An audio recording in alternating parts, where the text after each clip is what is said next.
फर्क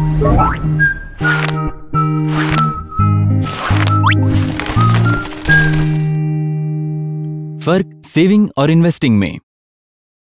तो आप एक बहुत ही मेहनतकश इंसान हैं, अच्छा खासा कमाते हैं, अपने लाइफस्टाइल से बेहद खुश हैं और हां, अपनी कमाई में से 20% हर महीने बचा भी लेते हैं। सेविंग्स बहुत अच्छे। अब चलते हैं आपके रिटायरमेंट की तरफ। देखें तो अब तक आपने कितनी सेविंग की है? अरे ये तो आपकी उम्मीद से बहुत ही कम है और आपके कलीग के मुकाबले तो कुछ भी नहीं है। पर आखिर गड़बड़ हुई कहां? दोनों ने एक सा काम किया, एक सा कमाया, एक सा बचाया, तो फिर दोनों के रिटायरमेंट फंड्स में इतना फर्क क्यों है? फर्क इसलिए है क्योंकि आपने पैसा बचाया जबकि आपके कलीग ने उसे इन्वेस्ट किया। तो सेविंग्स क्या है? एक आदमी की मंथली इनकम में से उसके खर्चे निकाल दीजिए। ये खर्चे कुछ भी हो सकते हैं, खाना पीना, मूवी देखना, मॉल में जाना, बच्चों की स्कूल फीस या घर या कार के EMIs या कुछ और। इन खर्चों के बाद जो पैसा बचेगा वो होगा सरप्लस। तो फिर इन्वेस्टिंग क्या है? सारे खर्चों के बाद जो रकम बचती है वो कहलाती है सेविंग्स, जबकि इन्वेस्टिंग इसी रकम को बढ़ाने की क्रिया है। कंफ्यूज्ड? इसे हम इस तरह समझ सकते हैं, आपके पास आम की 100 गुठलियां हैं, यह है आपकी सेविंग्स।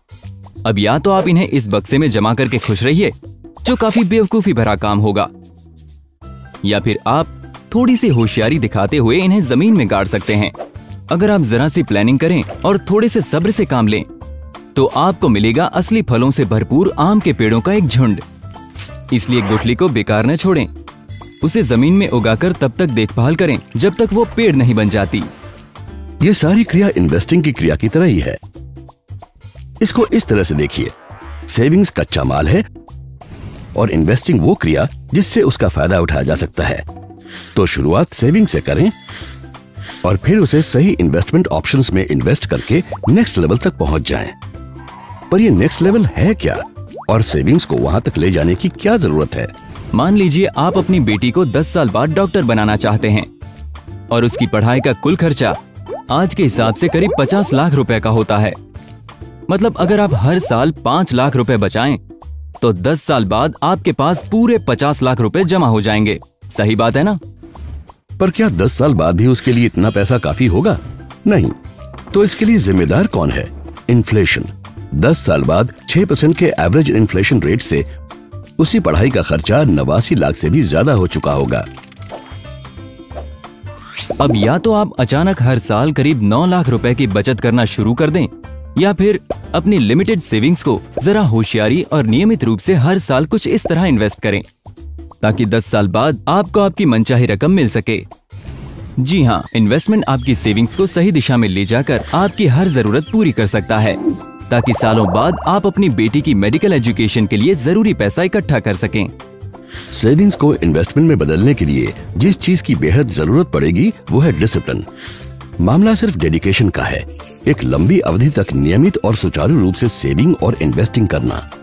पैसा खर्च करते समय काफी समझदारी बरतें।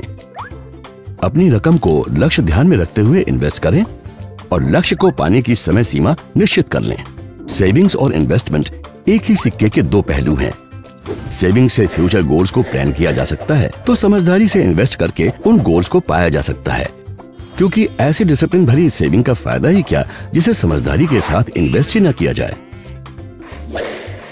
चलिए इस सब पर आखिरी नजर डाल लेते हैं। अपने खर्चों पर काबू रखकर आप बचत कर सकते हैं।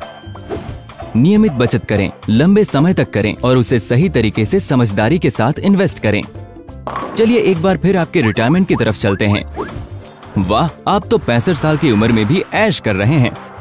बड़ी आसान सी बात है, बचत करें और इन्वेस्ट करें। आशा है आपको वीडियो पसंद आया होगा। देखते रहिए और हम इन्वेस्टिंग कॉन्सेप्ट समझने में आपकी पूरी मदद करेंगे। आप चाहे तो अपनी प्रतिक्रिया हमें editor@templeton.com पर भेज सकते हैं। Mutual fund investments are subject to market risks. Read all scheme-related documents carefully.